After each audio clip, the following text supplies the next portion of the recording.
Hello students, welcome back to your geography class. आज हम हमेशा की तरह शुरू करने जा रहे हैं नया चैप्टर। हमेशा हम चैप्टर को दो पार्ट्स में डिस्कस करते हैं। Of course we will discuss this chapter also. So what's the name of our today's chapter that we are going to start? ये है वाटर, पानी, साइंटिफिक लैंग्वेज में H2O। सो आज हम पानी के बारे में पढ़ेंगे। In the last class we have discuss about air. Of course the class was divided into two parts, so similarly will happen over here. As this class is having two topics, तो पहला topic जो हम आज की class में पढ़ेंगे वो है हमारा वाटर एंड वाटर साइकिल, पानी और पानी का cycle, not the bicycle. Cycle जहाँ पे a particular thing, a movement, a process goes on and on, कोई भी प्रोसेस लगातार चलता रहता है। तो यहाँ पे हम प्रोसेस पढ़ेंगे पानी का। पानी कैसे कंटिन्यूअसली एक फॉर्म से दूसरी फॉर्म में चेंज होता है। रिमेंबर द रॉक साइकिल भी हमने पढ़ा था। So over here we will discuss water cycle. दूसरे पार्ट में हम लोग पढ़ेंगे ओशन सर्कुलेशन का। सो शुरू करते हैं हमारा आज का चैप्टर टॉपिक पानी, वाटर से। As I just said, scientific H2O, पानी। Who doesn't need water, who doesn't love water? बारिश के पानी में नहाने का भी मजा आता है, but the most important thing over here is कि पानी क्यों जरूरी है for the survival of all the living beings present on the earth. धरती पर जितने भी लिविंग ऑर्गेनिजम्स हैं, लिविंग बींग्स हैं, उनके सर्वाइवल के लिए जरूरी है। As we can not stay without water, पानी तो पीना ही पड़ेगा। The fruits, the vegetables that we are eating, that are grown और दे आर नेचुरली फाउंड, चाहे तो नेचुरली पेड़ पौधों पर आकर कर रहे हैं, लग रहे हैं, चाहे हम उनको उगा रहे हैं अपने किचन गार्डन में, अपने खेतों में, बट उनको पानी दिया जाता है इरिगेशन के लिए ज़रूरी हुआ, तो वो भी इनडायरेक्टली ह्यूमंस के पास ही आ रहा है। दे बेशक हम प्लांट्स को रहे हैं, तो प्लांट्स के लिए भी ज़रूरी है for their growth, their nurturing part. फिर उसके अलावा रह गए एनिमल्स। तो एनिमल्स भी तो कुछ प्लांट्स खाने वाले होते हैं, और पानी तो एनिमल्स के लिए भी ज़रूरी है, as they are the living organisms. We have three basic examples of living organisms: humans, plants and animals. तो ये तो हुआ इम्पोर्टेंस ऑफ किसका? वाटर के बारे में छोटा सा डिस्कशन। अब हम बात करने जा रहे हैं हमारे वाटर साइकिल की। Water cycle, as I said ना, process that goes on and on. तो यहाँ पे कौन सा प्रोसेस चल रहा है? वाटर की अवेलेबिलिटी का। तो सबसे पहले बात करते हैं वाटर बॉडी की। Water is present on the earth in various forms, snow and rain particularly. वहां से स्नो मेल्ट होके रिवर्स में जाती है, देन रिवर्स फाइनली अपना पानी ओशन में ड्रेन करती हैं। तो सबसे बड़ी water body oceans. And fresh water के दो मेन सोर्स हैं, स्नो, स्नो एंड रेन। दोनों ही प्रेसिपिटेशन का एक फॉर्म है। स्नो जमा हुआ पानी आता है, and water it is in liquid form. तो basically what happens in water cycle, sun की वजह से ओशनिक बॉडीज में या किसी भी वाटर बॉडी में जो पानी प्रेजेंट है, दैट इवेपोरेट्स, भाप बनता है। When it reach a particular level in the atmosphere, so वहाँ पे टेम्परेचर कम है, तो इवेपोरेटेड जो पानी है वाटर वेपर के फॉर्म में वो कंडेंस होने लगता है। कंडेंसेशन के प्रोसेस के बाद हमारे क्लाउड्स फॉर्म होते हैं। क्लाउड्स एक हद तक पानी होल्ड कर सकते हैं। After that the water falls on the earth, it comes back onto the earth in the form of rain. So this is what the water cycle is. Same thing is mentioned over here in the written part, so let's read it. Continuous movement of water, continuous movement, it goes on and on, it never stops because mother nature काम कर रही है. So continuous movement of water between किन तीन sources के through ये continuous movement होता रहता है वाटर का? ओशंस, जहां से एवेपोरेशन हो रहा है, atmosphere, condensation and land, finally precipitation होके, precipitation the form of water coming back on to the earth, can be any liquid और स्नो, एंड फर्दर हेल, और बहुत सारे हैं जो हमने हमारे पिछले चैप्टर में भी डिस्कस किए थे in the topic of precipitation. So basically this is about the water cycle part. Same thing is shown with the help of a flow chart बोल लीजिए, एक टेबल बोल लीजिए, बट ये this is just the revision of the water cycle. Okay, so यहाँ पे हमारे पास liquid water, water vapour, clouds and water come backs to the earth in the form of rain and snow. But what are their processes? So what, just a revision. The water changes it's from liquid, oceans में जो पानी है वहां से वो पानी heat की वजह से एवेपोरेशन के प्रोसेस के थ्रू वाटर वेपर में चेंज होता है. वाटर वेपर चेंज होते हैं क्लाउड्स में, but the process is known as condensation. Then finally through the process of precipitation the clouds pours the rainfall and water comes back to the earth in the form of rain and snow. So we have done the water cycle in the written part. Writing में कैसे हमने पढ़ा? Whatever was discussed we have explained and हमने diagram के through पढ़ा. Third revision हो गया हमारा इस flow chart के through. So that was all about our water cycle. Over here water cycle को फिर से repeat किया गया, but in here हमारे यहाँ define दिए हुए हैं. हमारे evaporation का, condensation का, precipitation का, फिर further उसके division भी हम discuss करेंगे. तो water cycle, sun's heat causes, sun की heat क्या cause कर रही है? वाटर का evaporation, water evaporates from land. land पे क्या है? water bodies हैं and different water bodies. तो land पे not even water bodies, कहीं बारिश की वजह से कहीं पानी जमा हो गया. there are various reasons for the storage of the water. या पानी कहीं जमा हो जाता है, गड्ढों में जमा हो जाता है. so from the land and water bodies the water evaporates. evaporation के बाद क्या होता है? when the water evaporates it cools down. जब ये एक पर्टिकुलर हाइट को क्रॉस करता है तो एयर मॉलिक्यूल्स कंडेंस होना शुरू कर जाते हैं क्योंकि टेम्परेचर कम हो जाता है, जो कि एटमॉस्फेयर की डिफरेंट लेयर्स में अलग अलग है, हमने ऑलरेडी डिस्कस किया था. So when the water vapour cools down क्या होता है? It condenses and it forms clouds. अब क्लाउड फॉर्मेशन के बाद क्या होता है? उसके लिए हमें क्लाउड्स के बारे में तो जानना पड़ेगा. Although we know grey, white, बहुत सारे शेड्स के, एंड रेनी सीजन में तो ब्लैक कलर के क्लाउड्स भी हमें देखने को मिलते हैं. आगे चलकर हम क्लाउड्स के टाइप्स के बारे में भी पढ़ेंगे, बट फॉर नाउ हमें क्लाउड्स के बारे में पढ़ना है क्योंकि we have read the last line is form clouds. Water vapour condense होके क्लाउड्स बनाते हैं. तो क्लाउड्स बेसिकली हैं क्या? Tiny droplets. वो टाइनी ड्रॉपलेट्स जो इकट्ठा हो जाते हैं तो they do form a cloud और they do take the shape of a cloud. So what are clouds? Masses. Masses, बहुत सारे tiny droplets.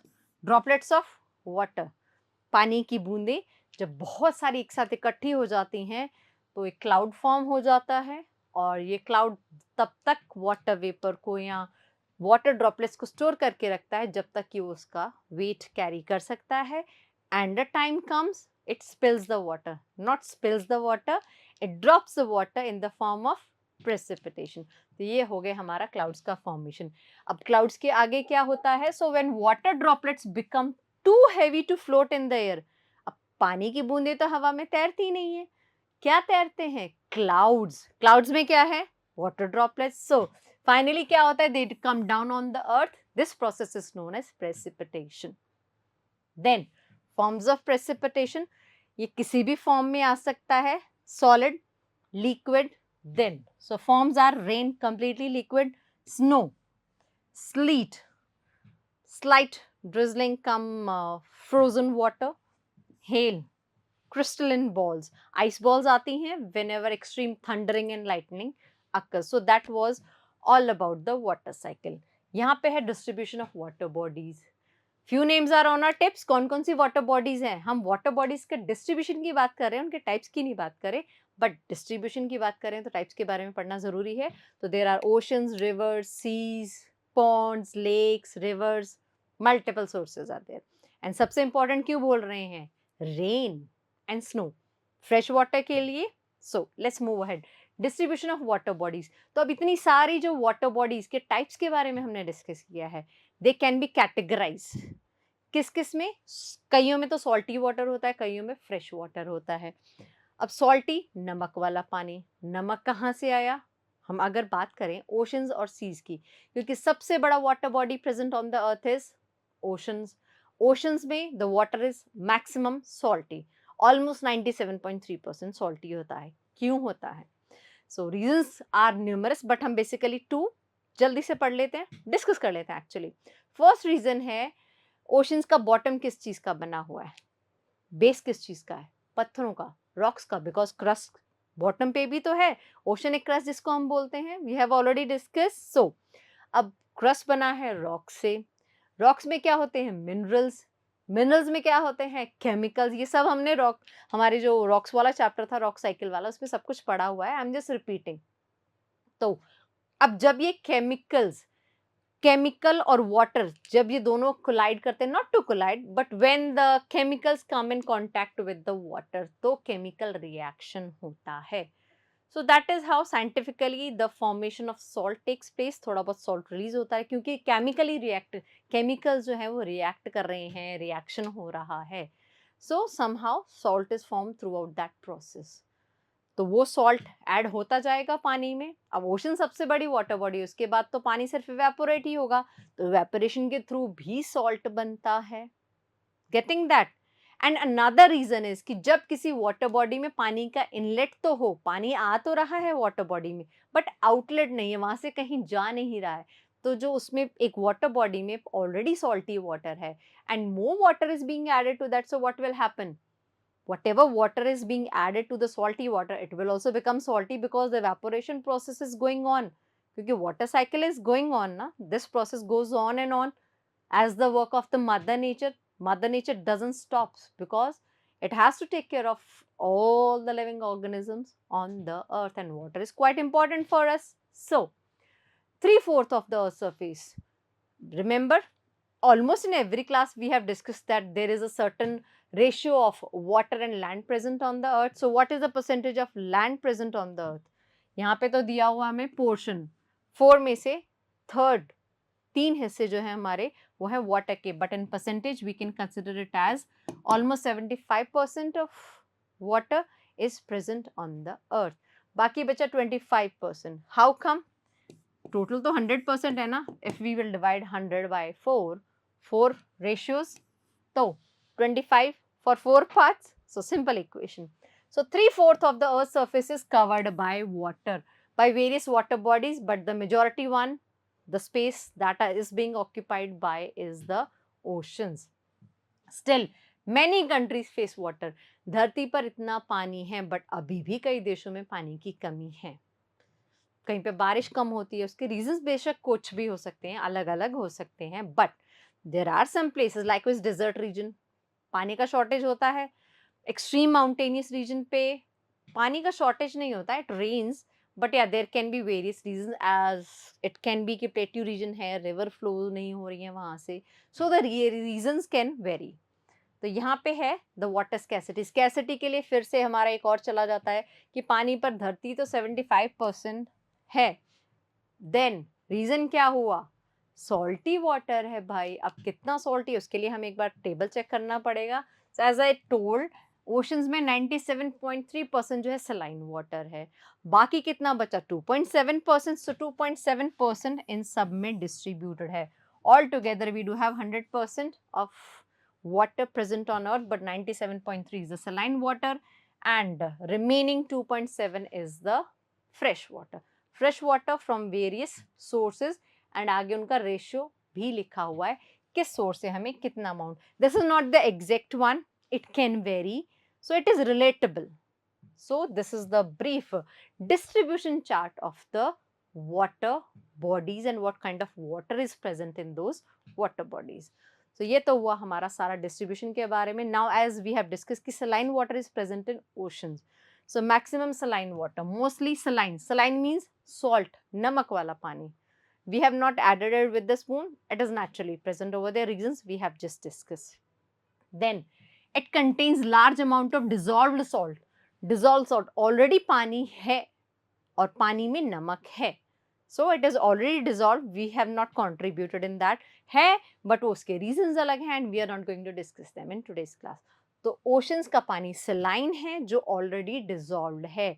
Then fresh water की अगर हम बात करें तो there are various sources, few are these: rivers, ponds, springs, झरने, glaciers, जहाँ से कि snow क्या है, glaciers पे snow होती है, the other form of precipitation besides rain, तो बर्फ हीट की वजह से धीरे धीरे पिघलती रहती है and it gives on flow और it gives on the regular supply of water to the reverse.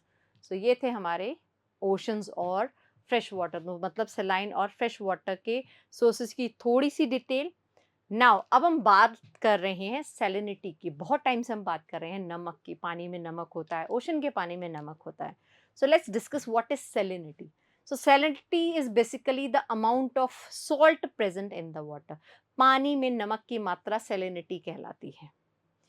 And if we are buying salt from the market, हम नमक अगर मार्केट से बाय करते हैं, ग्राम्स में, किलोग्राम्स में बाय करते हैं, जी, के जी, ऐसे ही डिनोट करते हैं, जी, ग्राम्स, के जी, किलोग्राम्स।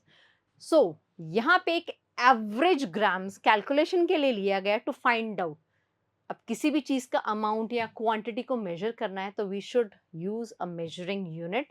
तो यहाँ पे जो हमारी यूनिट आ रही है वो है 1000 ग्राम पर कितना सॉल्ट ऑलरेडी डिजॉल्व है या ऑलरेडी प्रेजेंट है पानी में। तो इस हिसाब से हम लोग कैलकुलेट करते हैं। So amount of salt dissolved in water, so per 1000 gram. So particularly average salinity जो आमतौर पर ओशंस में पानी पाया जाता है उसमें नमक की मात्रा होती है 35। सो 35 35वां हिस्सा 1000वें हिस्से का। Remember 1000 gram, so 35 parts per 1000 is the average salinity present in the oceanic water. And the most common salt भी एक तरीके का नहीं होता है, but the most common salt to be found in the ocean body is sodium chloride. ये वाला जो नमक का क्वालिटी है या टाइप है, वेराइटी है, that is found in majority in oceans. Okay, we are talking about oceans. Do you know how many oceans are there? There are 5 oceans: Pacific, Arctic, Antarctic, Indian, Antarctic को भी southern भी बोलते हैं, Indian Ocean, and बीच में हम लोग भूल गए Atlantic Ocean. So 5 oceans are there. थोड़ा मैप की हेल्प से भी आपको बता देंगे, बट उससे पहले कुछ और इम्पोर्टेंट चीजें। So Dead Sea, as we are going through the topic salinity, तो सैलिनिटी में एक डेड सी है, बहुत ही फेमस सी है, that is present in Israel. Israel is a Asian nation, Asia का ही एक नेशन है। इसको मिडल ईस्ट एशिया साइड में पड़ता है, almost by the European side. ठीक है, यहाँ पे एक सी है डेड सी। इसमें इसको डेड क्यों बोला जाता है? First of all let's dig out that thing. तो Dead Sea, look at this photo image, what can you see? A man is floating without swimming. Swimming किए बिना ये इंसान फ्लोट कर रहा है, whatever he is reading, map पढ़ रहा है, न्यूज़पेपर पढ़ रहा है, बुक पढ़ रहा है। How is it possible? It is possible अगर क्या हो, वाटर की density human weight, human body की डेंसिटी से ज्यादा हो। अब वो क्यों होगी? क्योंकि डेंसिटी क्या है? वजन है। पानी में ज्यादा वजन क्यों है? पानी तो लाइट होता है ना, ऑफ कोर्स थोड़ा वेट होता है, बट ह्यूमन बॉडी से वेट ज्यादा कैसे होगा? जब उसमें ज्यादा नमक होगा। So we will discuss that. So this Dead Sea is in Israel. It has very high salinity as compared to all the water bodies present in the धरती पर जितने भी water bodies हैं, the salinity ratio is present maximum in the Dead Sea. It is almost 340 grams per 1000 grams of water. हमने बात की थी ना 1000 पर ग्राम मेजरिंग यूनिट, तो डेड सी में 340 ग्राम, और यूजुअली कितना होता है? 35, दैट टू 35 एक हिस्सा, 1000 पार्ट्स का एक हिस्सा 35। तो यहाँ पे इतनी ज्यादा, इसकी वजह से क्या होते हैं? Swimmers float in Dead Sea और on Dead Sea actually. And reason क्या है?